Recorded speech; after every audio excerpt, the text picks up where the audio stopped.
Dear friends, in this topic we will study about the refraction through a rectangular glass slate. This is an activity in our NCERT book of class 10.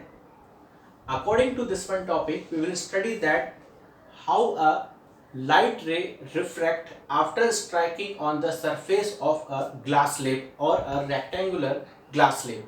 Slab means a cuboid structural glass slab. It means slab जो है यहाँ पर इसका मतलब है एक पट्टी. It means cuboid के स्ट्रक्चर. अगर हम किसी एक ऑब्जेक्ट को कंसिडर करें transparent object like is glass, that is called the glass slab. तो इस टॉपिक के थ्रू हम रेक्टेंगुलर ग्लास स्लेब के थ्रू हम रिफ्रैक्शन के केस को स्टडी करेंगे. So let me start the topic. Let me suppose there is a rectangular glass slab. So this is the diagram of rectangular glass slab.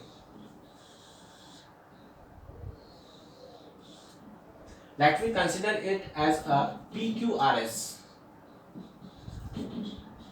This is the rectangular glass slab PQRS.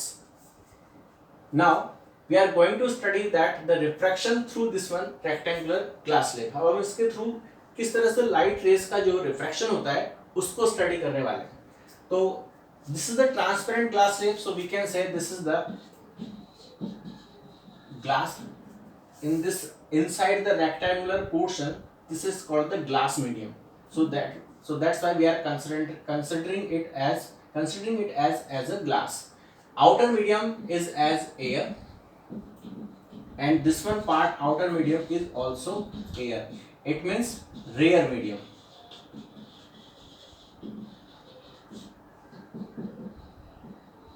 Rare medium, and it is denser medium. Because as compared to the air, glass is a denser medium. Why? Because density of the glass is greater than the density of the air. Now let me suppose there is a light ray incident on the surface of PQ. This is the light ray incident on the surface PQ. We can labeling it, that is, let me suppose this is AB. AB is the incident light ray incident on the surface of PQ of the glass slab, rectangular glass slab PQRS. क्योंकि ये surface पे जब incident हो रही है तो ये transparent surface है, तो यहाँ पर ये कौन सा केस परफॉर्म करेगी? रिफ्रैक्शन का केस परफॉर्म करेगी. तो according to the law of refraction it will bend. तो कौन सी सिचुएशन यहाँ पे परफॉर्म होगी? तो ये रेयर मीडियम से डेंसर मीडियम के अंदर एंट्री ले रही है, क्योंकि outer medium is rare and inside medium is denser. So that's why it will be bent towards the normal, because light rays entering from rare medium to denser medium, so that's why it will be bent towards the normal. तो ये normal की तरफ bend हो जाएगी.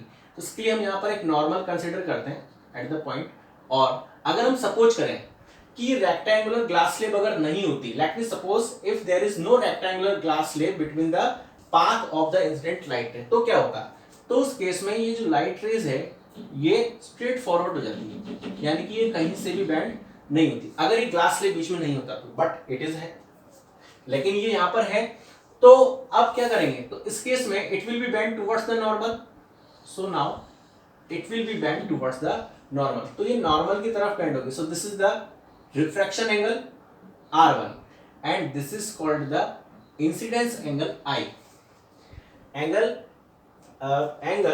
backing with the incident ray, that is called incidence angle. This is AB. AB light ray is called incident ray.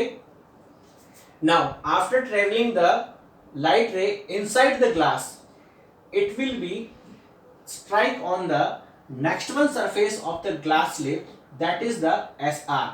glass slab के अंदर traveling करते हुए जब ये light ray इस B point से इस अगले point पर पहुंचेगी, that is we are supposing it as a C point. So BC. So BC is called BC. We can consider the BC light ray as a refracted ray. BC is a refracted ray. AB is a incident ray. Now अब SR surface पे आने के बाद, क्योंकि SR भी क्या है? Transparent surface है, लेकिन अब सिचुएशन चेंज हो गई. कौन सी सिचुएशन चेंज हो गई है यहाँ पर? कि अब ये डेंसर मीडियम से रेयर मीडियम के अंदर ट्रेवलिंग करने वाली है. denser medium to rare medium. It means it will move from denser medium to rare medium. So according to the property of the light ray, when the light ray travel from denser medium to rare medium, in that case it will bend away from the normal. तो ये normal से दूर जाएगी. तो इसके लिए हम यहाँ पर इसकी सिचुएशन को यहाँ पर कंसिडर करते हैं. This is the one more normal, क्योंकि सेकंड सरफेस पे हम यहाँ पे रिफ्लेक्शन के केस को स्टडी कर रहे हैं, तो इसके लिए हम इस सेकंड सरफेस पे एक और नॉर्मल कंसिडर कर रहे हैं, जिससे हम एंगल को इजीली देख सकते हैं. ठीक है, तो यहाँ पे डबल टाइम्स रिफ्लेक्शन होगा. एक बार यहाँ स्टार्टिंग की PQ सरफेस पे हुआ, अब यहाँ पर इसकी दूसरी अपोजिट सरफेस यानी कि SR पे भी रिफ्लेक्शन का केस परफॉर्म होगा. तो this is called the incident angle.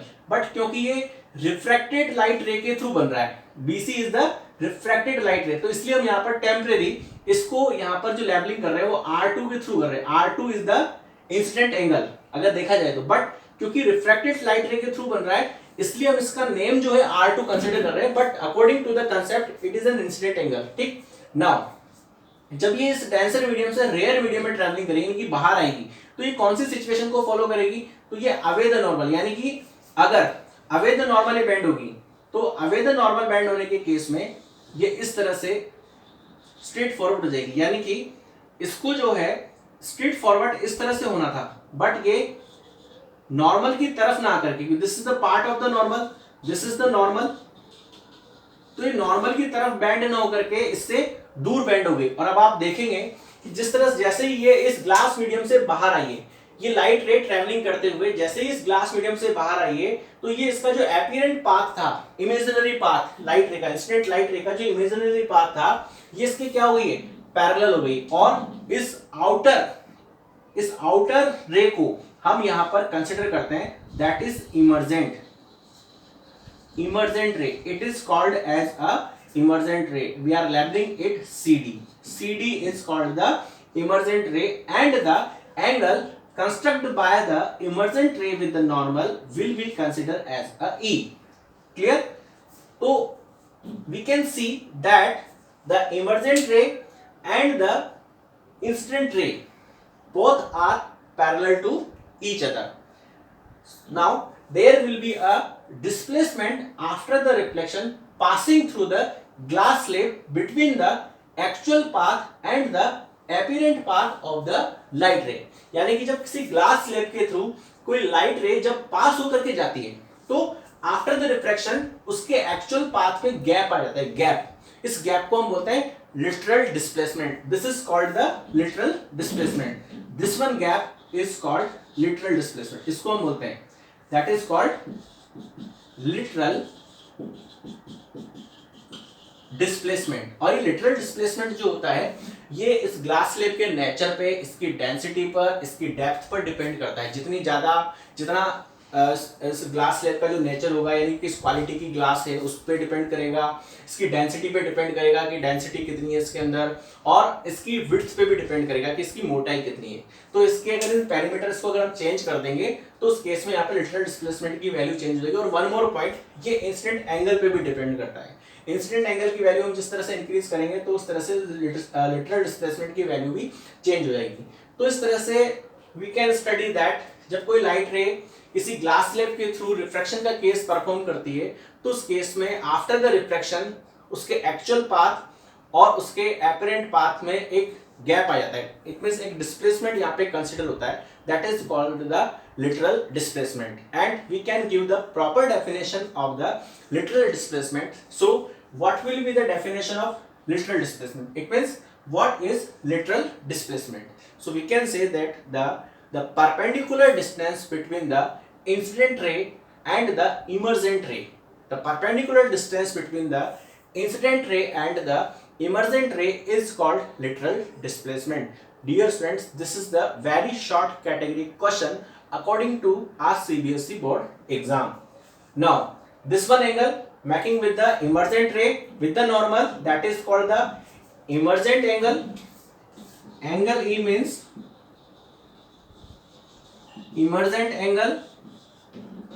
Angle I means we know incident angle. Angle R1 and angle R2. refracted angle. So one more geometrical relation we can see in this diagram. R1 is equal to R2. R1 is equal to R2. Why? Because these normals are parallel to each other. This one first normal and days. This is second normal N1 and N2.